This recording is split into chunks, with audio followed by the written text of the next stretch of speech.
참 생각지도 못했던 계엄과 탄핵, 또 거기 때문에 미치는 경제적인 혼란, 현재 앞으로의 대한민국의 미래를 가늠하기 힘든 그런 때 우리가 와 있습니다. 이렇게 나라가 어렵고 경제가 혼란하고 또 영적으로 매우 힘든 이때에 우리가 지켜야 될 것이 여러 가지가 있습니다만 가장 중요한 것은 여러분과 저의 혀를 지키는 겁니다. 혀. 항상 문제가 많아질 때가 되면 말도 많아지고 비방이나 루머가 나르기 때문에 어려울 때일수록 우리는 항상 말 조심해야 합니다. 제가 1년 동안 설교한 걸 제목을 보니까 52 중에 8번이나 제가 말 조심합시다 하면서 8번을 했더라고요. 그만큼 여러분과 저의 신앙생활에 좋은 것이 말입니다. 경제가 어려우니까 주가를 조작하기도 하고 또 이번에 사건을 일으켜서 잡혀갔다 이런 일로 보이고 있고요. 어려울 때일수록 우리가 듣기를 조심해야 되고 또한 말하기를 조심해야 합니다. 육만 아니라 영적인 세계도 마찬가지죠. 하나님은 영이시기 때문에 우리 영혼은 영의 양식을 먹어야만 성장합니다. 근데 대부분의 교인들이 영의 양식은 싫어하고 혼의 양식이나 육의 양식을 좋아합니다. 다시 말해 신앙적으로 올바른 이야기보다는 어떤 지식적인 이야기, 신학적인 이야기 혹은 이런 윤리적인 이야기를 더 좋아하죠. 여러분, 교회는 여러분에게 신학을 가르치지 않습니다. 전 여러분에게 윤리를 가르치는 윤리 선생이 아닙니다. 근데 마치 어떤 교인들은 그냥 그것이 진리인 것처럼 그렇게 믿고 있습니다. 우리 영의 세계 속에도 마찬가지로 남의 말 듣기를 조심해야 되고 내 신앙을 살리는 말인지 아니면 내 신앙을 병들게 하는 말인지 또 하고 있는 저 말이 확인된 진리인지 아니면 조작된 거짓말인지 파악해야 되고 우리가 또 말하는 것도 역시 성경적인 교훈에 따라서 말해야 합니다. 오늘 본문의 야고보 사도는 말에 대해서 깊은 교훈을 주고 있죠. 말에 실수가 없으면 온전한 사람이다 이렇게 말하고 있습니다. 또 우리 몸의 지체 중에서 가장 범죄하기 쉬운 것이 바로 여러분과 저의 작은 세치 혀입니다. 이사야 선지자가 의대를 받게 되었습니다. 이사야 선지자는 대대로 선지자요, 대대로 제사장 집안이니까 쉽게 말하면 그냥 목사의 집안, 계속되는 목사의 집안에서 태어났습니다. 그는 역시 지금 제사장 역할을 감당하면서 이렇게 생각했어요. 내가 뭘 이렇게 큰 잘못이 있겠어. 우리 집안 대대로 믿는 집안이고 우리 집안 대대로 목사의 집안인데 뭘 그렇게 잘못했겠어 했는데 막상 하나님의 거룩하심에 비춰보니까 얼마나 죄가 많은지 그가 회개하는데 제일 먼저 한 것이 뭐냐면 나는 입술이 부족한 사람이요. 입술이 부족한 사람 중에 거하면서 하나님 만군이 와신 왕을 뵀다면서 제일 먼저 한 것이 뭐냐면 자기 입술의 부족함을 제일 먼저 회개했습니다. 다시 말해 모든 죄의 거의 시작이 우리 입술로 시작한다는 거예요. 이사야는 먼저 하나님께 쓰임받고 나서 회개한 것이 아니라 하나님께로부터 입술의 용서를 받고 나서 비로소 하나님으로 주신 사명을 받았습니다. 우리가 하나님의 일을 하려고 하면 먼저 우리의 입술에 하나님의 불이 먼저 닿아야 되는 거죠. 입술의 혀, 여러분과 저의 혀가 길들여지지 않고는 하나님 사람이 될 수가 없습니다. 우리 야고보 사도는 이렇게 7절과 8절에 말씀하고 있어요. 자, 7절 말씀 같이 읽겠습니다. 여러 종류의 짐승과 새와 벌레와 바다의 생물은 다 사람이 길들일 수 있고 길들여 왔거니와 혀는 등에 길들일 사람이 없나니 쉬지 아니하는 독이요 악이요 죽이는 독이 가득한 것이라 했습니다. 짐승은 길들일 수 있다. 말대시피는 정글에서 코끼리를 우리 훈련시켜가서 일을 시키고 있습니다. 목재를 옮기기도 하고 방콕에서는 원숭이를 길들여서 높은 나무에 있는 코코넛을 따오게 합니다. 심지어 호랑이를 길들여서 서커스에서 이 재주를 부리기도 하고 미국 샌디에고 가면은 새를 길들여서 새 쇼를 하는 곳도 있습니다. 새가 편지를 가져옵니다. 주인의 물건을 찾아옵니다. 앵무새를 길들여서 안녕하세요, 복 받으세요 하는 인사로 시킵니다. 노력만 하면 모든 동물은 다 훈련시킬 수 있고 길들 수 있습니다. 오늘 그 말씀이죠. 그러나 놀라운 것은 모든 큰 짐승, 작은 짐승 다 훈련시킬 수 있는데 놀라운 것은 우리의 이 세치 혀만큼은 길들일 수 없다. 이렇게 사도는 말하고 있는 겁니다. 그래서 말에 실수가 없으면 온전한 사람이다. 이렇게 말하는 거죠. 시대가 어려우면 어려울수록 우리의 혀를 길들여야 합니다. 이 얘기는 그냥 살라는 것이 아니라 훈련하라는 얘기입니다. 이런 말은 하지 말아야지, 이런 말은 해야지 하면서 일부러 훈련을 하는 것이 길들이는 겁니다. 영적인 암흑기가 오면 올수록 여러분과 저의 혀를 길들여야 합니다. 그렇다고 해서 사람이 말을 안 하고 살 수는 없잖아요. 그러니까 과연 내가 어떤 말을 해야 될 것인가, 여러분 그것을 훈련해야 된다는 이야기입니다. 여러분 말은 그냥 나오지 않습니다. 여러분 우리가 말을 툭 던지고 나서는 실수했네 말하지만 실수 아닙니다. 여러분 다 마음속에 깊이 있던 말을 툭 던진 겁니다.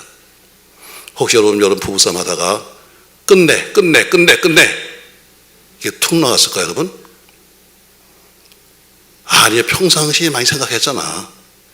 근데 마음속에 있던 것이 어때요? 승질 나니까 툭 튀어나온 거예요. 여러분 그러니까 마음속에는 생각이 뭐로 나와요? 입으로 나오는 거예요. 그냥 나오는 말이 없습니다. 그냥 무의식 중에 하는 것이 아니라 다 마음속에 숨겨놨던 말을 하고 있을 뿐이에요. 신앙도 마찬가지예요. 또 그 말이 뭐냐? 말은 결과예요. 왜? 여러분이 하고 있는 그 말의 열매가 뭐예요? 여러분의 살림입니다.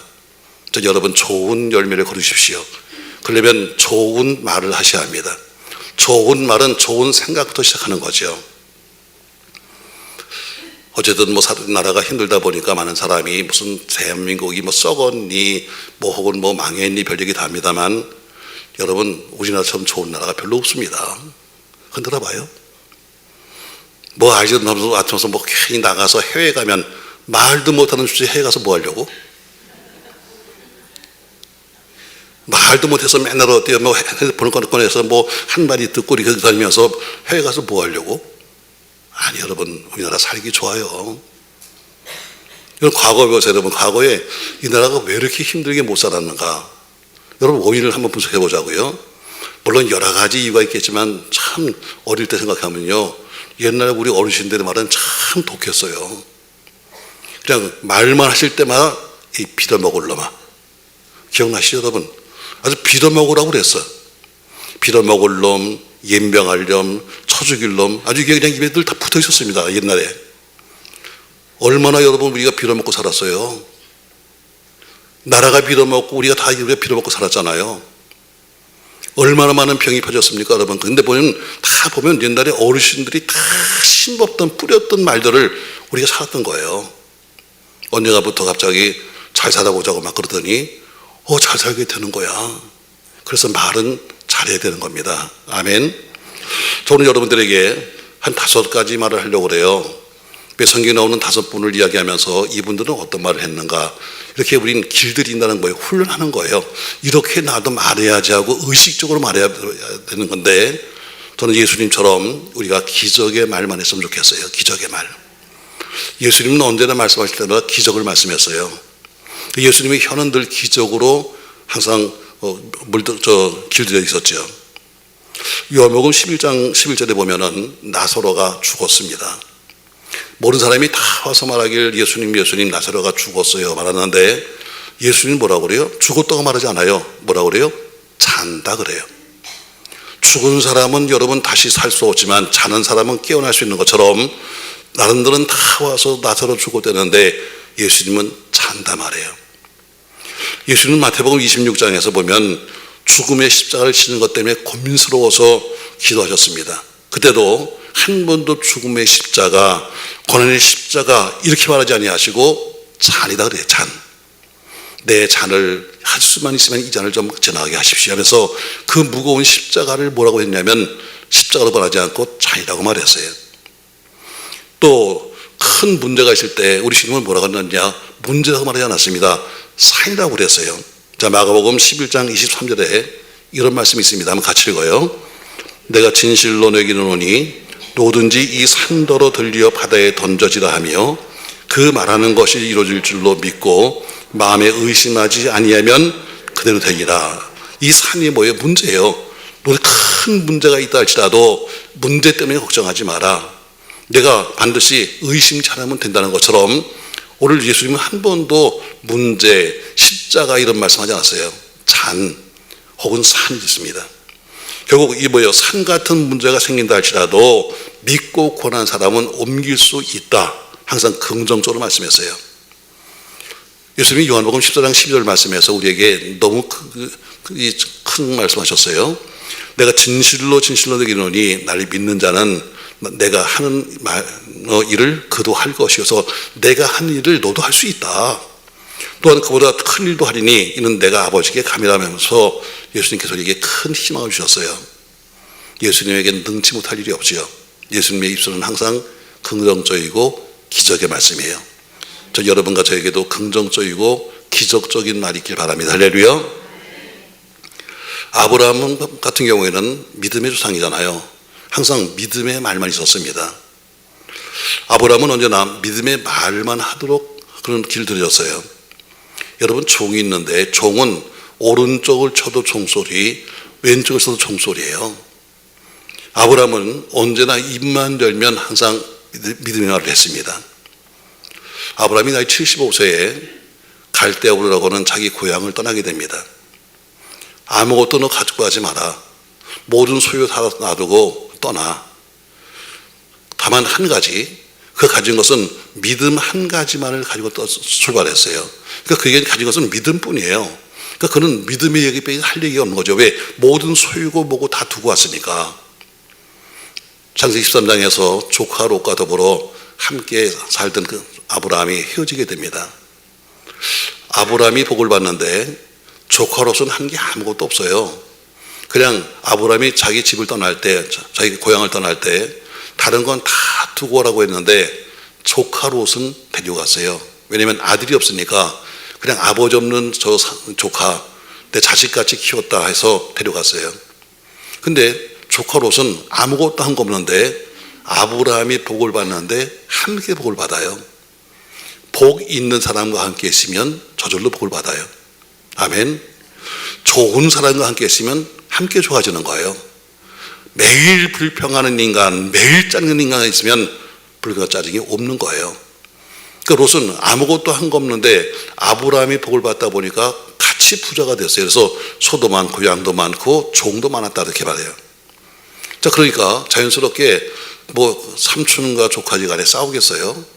그래도 그렇진 않겠지만 그러나 종들은 맡은 일이 뭐예요? 주어진 자기 양, 주어진 자기 소를 키워야 되니까 물 때문에 항상 다투는 거예요.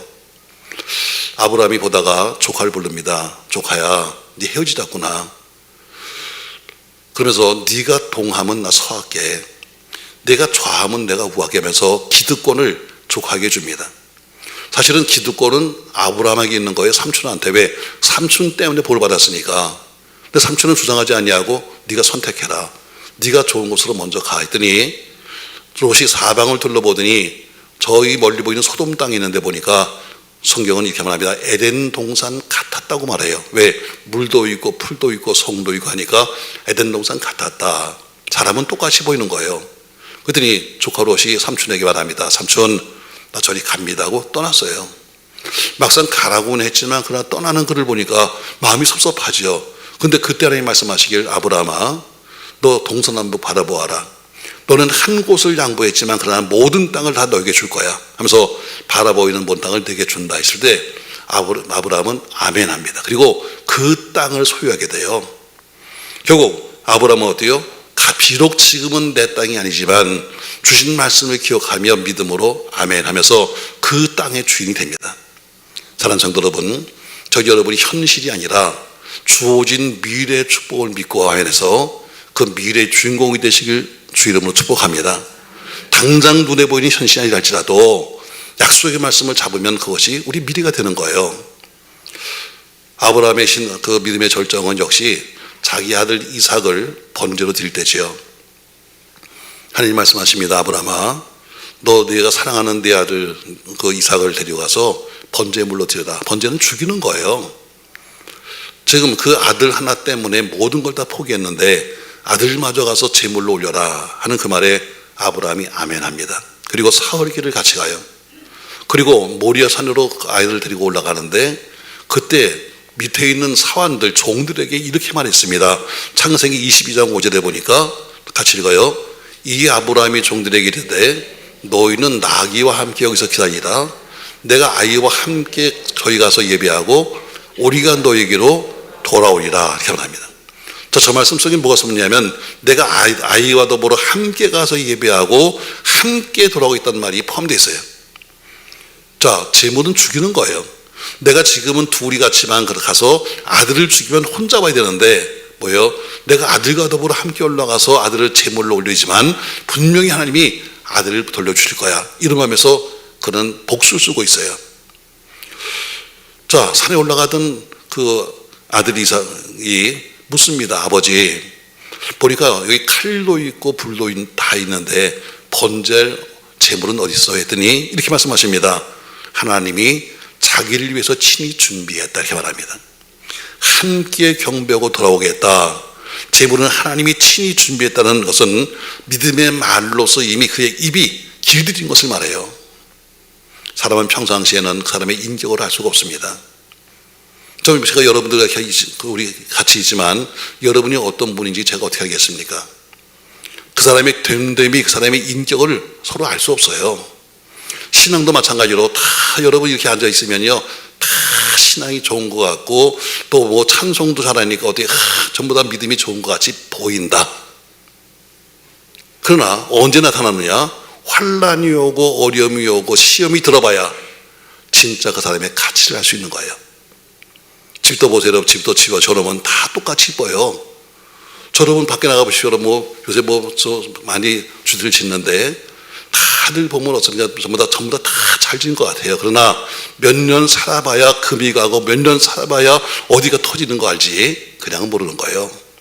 신앙도 마찬가지, 됨됨이도 마찬가지. 환란이 와봐야 알아. 어려움이 와봐야지 알아. 사업도 잘 될 때는 다 넉넉한 사람 같은데 막 어려움이 오기 시작하면 그때 가서 비로소 그 사람의 진모습이 보이는 거예요. 신앙도 마찬가지입니다, 여러분. 그러니까 그 사람이 어렵고 힘들 때 그 사람의 말과 혀로서 참다운 신앙의 인격을 알 수 있는 거예요. 아브라함은 마치 봄이 되면 온 상가들이 전부 다 아름다운 색깔로 칠해지는 것처럼 오직 믿음의 말로 기도했다는 것을 믿으시기 바라요. 예수님처럼 항상 긍정적이고 기적의 말을 하십시다. 아브라함처럼 입을 열면 믿음의 말을 하시길 주의 이름으로 축복합니다. 또 바울은 항상 소망의 말, 축복의 말만 그는 하도록 기도를 했어요. 바울의 혀는 늘 소망의 말로 물들어 있었습니다. 바울이 성경에서 말하고 있는 소망과 축복의 말은 늘 우리에게 새 힘을 주죠. 자, 고린도후서 4장 8절에 보면은 바울이 지금 현실이 어땠는가, 지금까지 그가 선교로 다니면서 얼마나 힘든가를 알려주고 있습니다. 자, 4장 8절 같이 한번 있습니다. 우리가 사방으로 우겨싸움을 당하여도 쌓이지 아니하며 답답한 일을 당하여도 낙심하지 아니하며 핍박을 받아도 버림받지 아니하며 거꾸로 틀림을 받아도 망하지 아니하고 이렇게 말합니다. 자, 지금 현실이 어떠냐? 현실이 사방으로 우겨싸움을 당하고 있습니다. 또 답답한 일을 좀 당하고 있습니다. 지금 박해를 받고 있습니다. 비록 거꾸로 당한다 할지라도 나는 절대로 난 망하지 않아 하는 것처럼 그의 말은 항상 소망의 말이었습니다. 여러분, 현실이 없다고 해서 현실의 말보다는 내일의 말을 하시길 바랍니다. 할렐루야. 제가 종종 어떤 분들이 아프다고 해서 신방을 갑니다. 또 혹은 뭐 여러 가지 사건이 많잖아요. 가서 보면 참 내가 봐도 야, 이게 기가 막힌 거예요. 이거 어떻게 하면 좋지? 그래서 막 걱정스럽게 제가 말합니다. 집사님, 이거 어떻게 하면 좋지?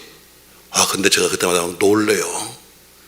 오히려 집사님이 그럽니다. 목사님, 걱정하지 마세요. 하나님이 하실 겁니다. 그때보다 내가 속으로 그럽니다. 네가 목사해라. 목사는 걱정스러워가지고 어떻게 하면 좋냐고 그러는데 세상에 집사님이 뭐라고 그래요? 걱정하지 마세요. 하나님이 하실 거예요. 맞아요. 그 말이 맞습니다, 여러분. 똑같이 어려움을 당해도 매일 어떤 분은 아유 죽겠어요. 아유 안 돼요. 난 어떡하며 이런 분이 있는가 하면 똑같은 일 당했지만 어때요? 하나님이 하실 거예요. 도와주실 거예요. 좋아질 거예요. 난 아멘 할 때까지 할 거야. 맞습니다, 여러분. 오늘 바울이 바로 하는 이야기가 뭐예요? 늘 소망의 말이었습니다. 그러나 현실적으로는 그렇지 않다 할지라도 그는 소망의 말 그리고 이 희망의 말을 잃지 않았습니다. 여러분과 저에게도 마찬가지로 희망과 소망의 말이 있기를 주의 이름으로 축복합니다. 바울의 혀가 늘 소망과 축복의 말로서 기도인 것처럼 우리 혀도 늘 소망 중에 축복 중에 거하기를 주의 이름으로 축복합니다. 또한 우리가 사도하면 베드로는 항상 능력의 말을 많이 했습니다. 베드로가 성령의 은혜를 받은다면은 그의 말은 능력이 있었습니다. 똑같은 말이지만 어떤 사람은 말에 힘이 아무것도 없어요. 똑같은 말을 하고 있고 똑같은 설교하지만 어떻게 듣는 사람이 달라져요. 왜? 그 속에 뭐가 드느냐 다른 거예요. 베드로의 말과 베드로의 설교는 능력으로 가득찼어요. 하루는 베드로와 요한이 오후 3시에 성전에 기도로 올라갑니다. 보니까 날 때부터 안진뱅이가 되는 사람이 성전 미문에 앉아서 구걸을 하고 있어요.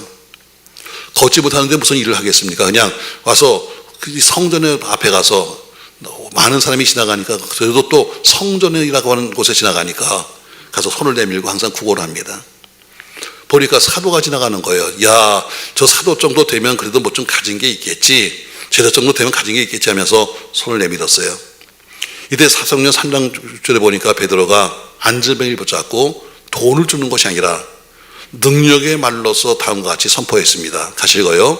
베드로가 이르되 은과 금은 내게 없거니와 내게 있는 이것을 내게 주노니 나사렛 예수 그리스도의 이름으로 걸어라. 내가 가진 것은 없어. 그러나 내가 너에게 줄 것은 나사렛 예수 그리스도의 이름인데 그 이름으로 걸어라. 담대히 명령했는데 안진뱅이가 일어나서 걷고 뛰며 성전으로 들어갑니다. 전 여러분, 이런 능력의 말이 우리에게 있길 바랍니다. 매일 입을 열으면 안 된다, 입을 열으면 망했다는 얘기 아니라 오늘 안진뱅이 날 때보다 한 번 더 걸어지지 않은 사람에게 명했던 것처럼 그의 말은 능력이 있었습니다. 아나니아 삽비라 부부가 있었습니다. 이 사람들이 베드로를 속였습니다. 근데 베드로는 말합니다. 이건 나를 속인 것이 아니라 성령을 속인 것이라고 책망했습니다. 여러분, 교회를 핍박하는 것이 곧 예수를 핍박하는 겁니다. 믿습니까, 여러분? 교회를 욕하는 것이 아닙니다, 여러분. 교회의 주인들은 바로 예수를 욕하는 겁니다. 베드로에게 거짓말을 했습니다. 근데 어때요? 그건 베드로에게 한 사람에게 한 거짓말이 아니라 하나님께 거짓말했다라고 사도행전 5장 7절에는 말씀하고 있습니다. 그리고 그 거짓말에 대해서 책망했는데 사도행전 5장 3절에 보니까 이렇게 말합니다. 베드로가 가로되 아나니아야, 어찌하여 사단이 네 마음에 가득하여 내가 성령을 속이고 땅값 얼마를 감췄느냐. 땅이 그대로 있을 때는 내 땅이 아니며 판 위에도 내 임의로 할 수가 없더냐. 어찌하여 이 일을 내 마음에 두었느냐. 사람에게 거짓말한 것이 아니요 하나님께로다. 아나니아가 이 말을 듣고 엎드려서 호이 떠나니 그는 결국 시신이 되었다고 말씀하고 있습니다. 결국 베드로는 혀의 권세, 말의 능력이 있었습니다. 전 여러분과 저의 말에도 능력이 있고 여러분의 혀에도 권세가 있기를 주님의 이름으로 축복합니다. 이 땅에서 가장 먼저 순교하신 분은 스데반 집사입니다. 스데반 집사는 오직 입을 열으면 복음의 진리만 있었습니다. 스데반은 오직 예수 이름만 증거하다가 순교했습니다. 자기 향해 돌을 던지려는 수많은 사람들, 조금도 굴하지 않냐고 그 돌멩이를 맞아가면서 그가 외친 것은 딱 한 가지였습니다. 오직 예수. 오직 예수. 예수 이름만 전했고 예수의 은혜만 전했습니다. 예수라고 하는 이름을 전하고 예수라고 하는 진리를 전하면 전할수록 죽음이 가까이 옴에도 불구하고 그는 전혀 상관하지 않았습니다. 왜 그렇게 돌을 맞아가면서 스데반 집사가 왜 전했을까? 이유는 한 가지입니다. 스데반 집사님이 만났던 그 예수는 바로 길이요 진리요 생명이기 때문에 확신 때문에 그는 맞아 죽으면서도 예수를 전한 겁니다. 우리가 확신만 있다면 여러분 전할 수 있습니다. 확신만 있다면 여러분 우리가 살아갈 수 있습니다. 근데 어때요? 확신이 없으니까 말을 못하는 거지. 많은 교회가 싸우고 있습니다. 나중에 참 미안할 정도로 창피할 정도로 교회들이 싸우고 있습니다. 싸우는 내용이 뭐냐? 진리의 문제가 아닙니다. 예수가 진리냐 아니냐 이 문제가 아닙니다. 여러분, 싸우는 거 보면 맨 다른 문제입니다. 돈 문제, 명예 문제, 지엽적이고 형식적인 문제, 심지어 어때요? 당신과 내가 믿는 방법이 달라. 이것들이 싸웁니다. 당신과 내가 교파가 달라. 이렇게 싸웁니다. 여러분, 내가 믿는 예수만 확실하다면, 그것이 진리인 것만 확실하다면 다른 건 여러분 별 문제 없습니다. 방법 조금 틀릴 수도 있습니다. 교파 틀릴 수도 있습니다. 여러분 전도를 맞잖아요. 우리는 여기는 성결교회입니다. 저는 분명히 성결교회에서 안수받은 성결교회 목사입니다. 그러나 성결교회 목사이기 전에 저는 하나님의 종입니다. 이 교회는 성결교회입니다. 그러나 성결교회 이전에 여기는 하나님의 집입니다. 이걸 명심하셔야 합니다. 매일 함께만 하면서 교파가 어째고 무슨 교파를 믿고 있는데 그건 교파를 믿는 사람이죠. 예수 믿는 사람이 아닙니다. 여러분 우린 예수 믿어요. 예수 믿어야 구원을 받지 교파 믿고 구원받는 거 아닙니다. 아멘 하세요 여러분. 많은 사람이 그렇게 배웠습니다. 그렇게 목사 가르쳤어요. 자꾸 그렇게 가르쳐서 폐가름을 했습니다. 여러분 한국의 교파가 몇 개인지 아십니까 여러분? 장로교만 해도 여러분 자그마치 350개가 들어있습니다. 대한예수교 장로회 안에 350개의 줄기가 있다는 말이지요. 근데도 어때요? 그걸 자랑스럽게 여기면서 매일 교파 삼아 그거 할 필요 없습니다. 여러분 내가 믿는 게 진리야? 아니야. 내가 믿는 게 참이야? 아니야. 이게 중요한 것이지 내가 믿는 형식이 어떤데 내가 믿는 무슨 뭐는 어떤데 이건 아무런 이건 지엽적인 겁니다. 진리만 틀림없다면 다른 건 별로 되지 않아요. 제가 종종 이런 전화를 받습니다. 아주 가끔가다 한번 나중에 이날에 받았어요. 어떤 분이 내 전화번호를 어떻게 알았는지 전화하셨어요. 전혀 모르는 분인데 전화 받았더니 저보고 목사님입니까? 그래서 예 그랬더니 목사님 그 욕자라는 그 사람이 당신의 교인 맞습니까? 나 이런 전화 받았습니다. 아니 그 말 많은 그 사람이 능력교회 집사 많습니까? 이런 소식도 전화도 받았습니다. 그 불력 많고 투정 많은 그 사람도 그 교회에서는 교인이라고 부릅니까? 이런 얘기도 들었습니다. 왜? 우리가 어때요? 교회 오면 전부 다 찬송 부르고 교회번 무슨 기도한다고 말하는데 밖에 나가면 삶이 그렇지 않기 때문입니다. 잘 들어보세요 여러분. 저는 여러분에게 신앙생활을 자꾸 주장합니다. 그러나 신앙생활 더 중요한 것은 신앙생활이 아니라 생활신앙이 돼야 합니다. 우리의 삶의 신앙이 돼야 되는 거지. 자, 취미생활. 나는 골프 치는 게 취미야. 근데 어때요? 취미생활을 하다가도 그만둘 수 있어요. 그렇죠 여러분? 나는 신앙생활 하다가도 기분 나쁘면 나 안 할 수 있어. 많은 분이 그래서 어때요? 난 끊었습니다. 아유 난 끊었어요. 왜? 하다가 끊었다는 거예요. 여러분 우리의 생활이 곧 신앙이 돼야 합니다. 아멘. 오늘 그 말씀을 하는 거예요. 야고보서는 오늘 결론을 이렇게 내고 있습니다. 자 결론 보세요. 10절 보세요. 같이 한번 읽겠습니다. 한 입으로 찬송과 저주가 나는도다. 내 형제들아 이것이 마땅치 아니하니라. 샘이 한 구멍으로 어찌 단물과 쓴물을 내겠느냐. 내 형제들아 어찌 무화과 나무가 감람 열매를 포도나무가 무화과를 맺겠느냐. 어찌하여 짠 물이 단물을 내지 못하니라. 자, 짠 물은 단물을 낼 수 없다. 자, 어떻게 한 입을 가지고 한쪽에서는 찬송하고 그 입을 가지고 돌아서면 저주하니? 이건 있을 수가 없다. 어떻게 네가 한 샘에서 나오면서요, 한 샘에서 어떻게 단물을 내고 쓴물을 내냐? 어떻게 한쪽에서는 가서 이렇게 말하고 뒤돌아서면 딴 말을 하고 있니? 오늘 야고보서는 결론을 내립니다. 그러면서 다른 것은 다 길들 수 있지만 사람의 혀는 길들 수 없다라고 말하고 있습니다. 우리나라의 과거가 그랬잖아요. 모이면 정권 노름, 모이면 남 흉보기, 나오면 남 비방하기, 아니면 부정적이고 낙심적인 이야기가 대부분의 이야기였습니다. 우리나라 속담도 보면 대부분은요 낙심적인 속담이 참 많습니다. 한동안 이 나라에 불었던 희망의 바람은 다시 기형과 탄핵을 거치면서 경제 위기가 맞물리고 옛날의 모습들이 다시 나오기 시작합니다. 다시 옛날로 사람이 돌아가는 거예요. 여러분 그러나 사랑하는 성도분, 지금까지 이 나라에 어려운 때 참 많았습니다. 나라를 빼앗긴 적도 있었고 주권을 뺏긴 적도 있었고 우리 이름을 쓰지도 못하고 우리 한글 쓰지도 못한 때가 많았습니다. 먹을 것이 없어가지고 보릿고기가 되면 피를 끓여 먹고 살았고 또 정말 힘들게 살 때가 많았습니다. 그런데 우리는 그런 모든 위기 상황, 절망 속에서도 우리 대한민국은 지금까지 존재해 왔습니다. 사랑하는 성도 여러분, 결코 이 나라 망하지 않습니다. 결코 이 나라 여러분 앞길이 흔들리지 않습니다. 우리가 모두 현실보다 내일을 바라보면서 자기 혀를 길들이는 성도가 된다면 여러분과 저의 미래도 분명히 잘 될 줄로 믿습니다. 매일 현실 보고 나는 안 돼요, 못해요, 힘들어요 말하지 말고 잘 될 겁니다. 지금 어렵지만 곧 될 거예요. 우리가 조금만 노력하면 잘 살 겁니다. 할렐루야. 저는 여러분 오늘 주셨던 말씀처럼 인간의 혀는 길들 수가 없다. 그러나 어떻게 없어 자꾸 길들여 노력해서 우리 입에서 부정적인 말, 안 된다는 말 사라지고 된다. 해봅시다. 한번 여러분 다시 한번 이렇게 일어날 수 있는 우리 교회들과 여러분의 가정과 이 나라 되기를 주의 이름으로 축복합니다. 이제 불신앙의 말은 버리셔야 합니다. 현실보다 내일을 바라보면서 자기 혀를 기르는 성도가 되게 하시되 불신앙의 말을 버려야 합니다. 불순종의 말도 버려야 합니다. 선생님이 말하고 있는 몰상식한 세상욕도 여는 버려야 합니다. 부정적인 말도 버리고 확실치 않은 말도 버리십시오. 저는 오늘 여러분에게 축복이 5가지 말을 전했습니다.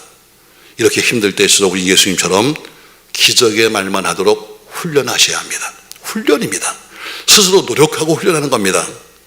두 번째 아브라함처럼 믿음의 말만 하도록 훈련하셔야 합니다. 세 번째 바울처럼 소망과 축복의 말을 하려고 애써야 합니다. 그처럼 능력의 말을 할 수 있도록 훈련하셔야 합니다. 세 번째 집사님처럼 진리의 말만 하도록 훈련하십시오. 그래서 우리 모두가 살아가는 조국 대한민국과 더불어 여러분의 가정, 여러분의 생업이 우리의 믿음의 교회들이 승리하는 은혜 있기 바라면서, 그래 사람의 혀는 길들이지 못한다 할지라도 스스로 길들여 보려고 애쓰는 또 한 주간 되시기를 예수님의 이름으로 축원합니다.